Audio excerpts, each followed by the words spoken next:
சகோதரிகளே, தாய்மார்களே, இப்ப நாம் வரும்போது ஒரு பேரிச்சம்பழ கொட்டை ஒன்று எனக்கு கீழே கிடந்துச்சு. அப்ப நானும் பேரிச்சம்பழ கொட்டையை நினைக்கல, நான் சப்பாத்தால தட்டி விட்டேன். என்னமோ பள்ளிக்கு கிடக்கு போல இருக்கேன்னு நான் சப்பாத்தால தட்டையும் தான் எனக்கு விளங்கிச்சு இது பேரிச்சம்பழ கொட்டைன்னு. பேரிச்சம்பழத்துக்கு மரியாதை கொடுக்கணும் ரசூலுல்லாஹி ஸல்லல்லாஹு அலைஹி வஸல்லம் சொல்லி இருக்கிறாங்க. அக்ரிமு அம்மாத்திக்கும் என்று ஒரு ஹதீஸ் வருது. அக்ரிமு அம்மாத்திக்கும்.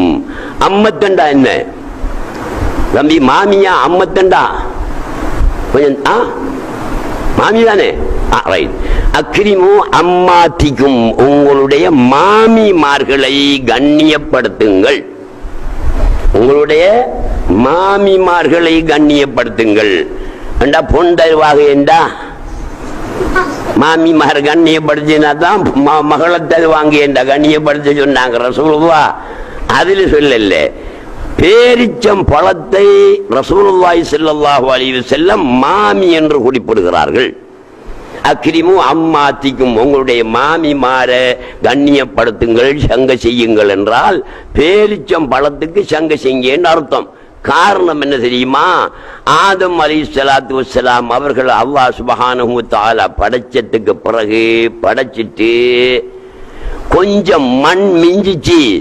அந்த மண்ணால பேரிச்சம் மரத்தை அல்லாஹ் சுப்ஹானஹு வ தஆலா படைச்சு விட்டான்.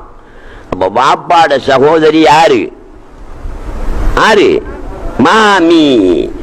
அந்த வகையில மாமியை கண்ணியப்படுத்துங்கள் என்று ரசூலுல்லாஹ் சொன்னார்களே தவிர உங்களோட பெற்ற வாப்பாட ராத்தாவை கண்ணியப்படுத்துங்க என்று சொல்லல. பொன் தருவா என்பதற்காக வேண்டி சொல்லல. அதை விளங்கிங்க.